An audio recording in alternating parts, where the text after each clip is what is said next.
சேது பயங்கரமா ஃபீல் பண்ணிக்கிட்டு இருக்காரு. அவங்க அப்பா சொன்ன எல்லாத்தையுமே யோசிச்சு பார்த்து அப்படியே அழுதுகிட்டே உட்காந்துட்டு இருக்காரு. அதுக்குள்ள பாட்டி வராங்க. வந்தவுடனே "அப்பத்தா, பாரு அப்பத்தா என்ன நடக்குதுன்னு தெரியுதா? அப்பா மேல நான் எவ்ளோ பாசமா இருந்தேன். ஆனா அவரு என்ன வேண்டான்னு சொல்லிட்டாரு. என் கூட பேச மாட்டேன்னு சொல்லிட்டாரு. என்னால தாங்க முடியல அப்பத்தா" அப்படின்னு சொல்லிட்டு பயங்கரமா ஃபீல் பண்ணிட்டு இருக்காரு.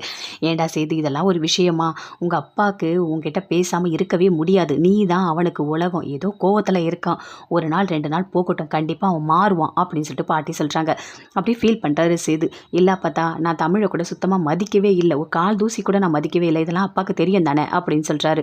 அத கேட்டோனே அப்பா தான் சொல்றாங்க, "இங்க பாரு நல்லா புரிஞ்சுக்கோ. கண்டிப்பா அவன் உன்கிட்ட பேசுவான். இந்த நிலைமை மாறும்" அப்படின்னு சொல்லிட்டு இருக்காங்க. அப்படியே சேதுக்கு அப்படியே மடியில விழுந்து அழறாரு.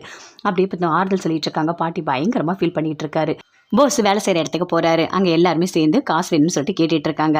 "ஓ! இன்னும் 6 பேர் தான் வந்திருக்கீங்க. மீதி இருக்க 4 பேரும் வரணும். அப்பதான் நான் பணம் தருவேன்" அப்படின்னு சொல்லிட்டு இருக்காரு. இதெல்லாம் பாஸ் பார்த்துட்டே இருக்காரு. கிட்ட வந்து கேட்கறாரு, "எவ்வளோ பணம் கேட்டிருக்காங்கன்னு?"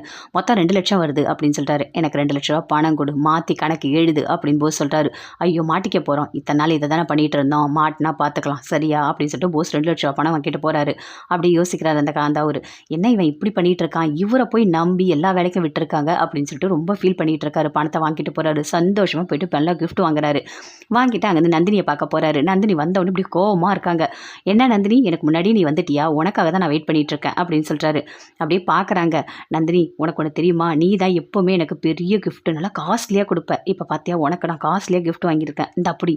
நீ பிரிச்சு பாரு" அப்படின்னு பாஸ் கொடுக்குறாரு. நந்தினிக்கு அப்படியே கோவமா வருது. தவடையிலே ஒண்ணு விடுறாங்க. விட்டுட்டு சொல்றாங்க, "என்ன பாஸ், என்னை ஏமாத்தணும்னு நினைக்கிறியா? நீ மலர கூட்டிட்டு சினிமா தியேட்டர் போவ, ராட்டினம் சுத்துவ, என்னென்ன பண்ணி வச்சிருக்க. கடைசியில என் மேல பாசம் இருக்க மாதிரி நடிக்கிறியா? என்னை ஏமாத்தணும்னு நினைக்கிறியான்னு" இன்னொரு வாட்டி அடிக்கிறாங்க. ஐயோ! இதெல்லாம் இவளுக்கு எப்படி தெரிஞ்சது அப்படின்னு சொல்லிட்டு போஸ் பார்க்குறாரு. "இங்க பாரு போஸ், நீ மலர் கூட வாழணும்னா நல்லபடியா வாழ்ந்துக்கோ. நான் வேண்டான்னு சொல்லல. ஆனா என் வாழ்க்கைய அடிக்கிறதுக்கு உனக்கு எந்த உரிமையும் இல்ல. இனிமே என் பின்னாடி நீ வந்த, எங்க அப்பா கிட்டயே சொல்லி உன் கை கால்லாம் உடைச்சிடுவேன்" அப்படின்னு சொல்லிட்டு நந்தினி அங்க வந்து கோவமா போறாங்க. ஏன்னா இவளுக்கு எல்லா உண்மையும் தெரிஞ்சிடுச்சே அப்படின்னு சொல்லிட்டு போஸ் பயங்கரமா ஃபீல் பண்ணிட்டு இருக்காரு. தாமரை, அவங்க அம்மா எல்லாருமே சேர்ந்து வீட்ல பேசிட்டு இருக்காங்க. ஈஸ்வரி எல்லாருமே.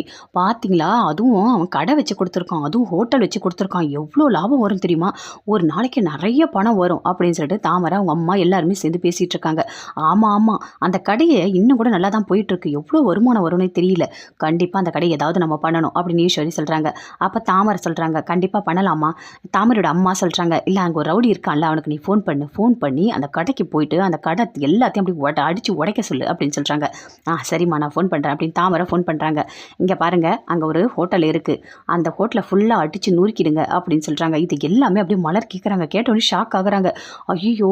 தமிழோட ஹோட்டல அடிச்சு நொறுக்கணும்னு பேசிட்டு இருக்காங்க அப்படின்னு சொல்லிட்டு பயங்கரமா டென்ஷன் ஆகுறாங்க. "அந்த ஹோட்டல அடிச்சு நொறுக்கட்டும். அப்பதான் நமக்கு சந்தோஷமா இருக்கும்" அப்படின்னு சொல்லிட்டு ஈஸ்வரி, தாமரை, அவங்க அம்மா எல்லாருமே சேர்ந்து ரொம்ப சந்தோஷமா பேசிட்டு இருக்காங்க. மலர் அங்க வந்து அப்படியே போறாங்க. போனோனே தமிழ பார்க்குறாங்க. தமிழ பார்த்து நடந்த எல்லாத்தையுமே சொல்றாங்க. "இங்க பாரு, உங்க அம்மா வச்சிருக்காங்கல்ல ஹோட்டலு, அத வந்து அடிச்சு நொறுக்க சொல்லியிருக்காங்க. ஆள் அனுப்பியிருக்காங்க. இது எல்லாமே பண்ணது தாமரை தான்" அப்படின்னு சொல்லிட்டு மலர் சொல்றாங்க. அத கேட்டோனே தமிழ் பயங்கரமா டென்ஷன் ஆகுறாங்க. ஐய்யயோ! ஹோட்டல அடிச்சு நொறுக்கிட்டா என்ன ஆகும்? அதுல தானே எல்லாமே பண்ணிட்டு இருக்காங்க. அம்மா, அப்பா எல்லாருமே. கடவுளே! எதுவுமே நடக்கக்கூடாது. என்ன பண்ணலாம் அப்படின்னு சொல்லிட்டு தமிழ் யோசிக்கிறாங்க. கண்டிப்பா இத தடுத்து நிறுத்தணும். யார வச்சு தடுத்து நிறுத்தலாம் அப்படின்னு சொல்லிட்டு யோசிக்கிறாங்க.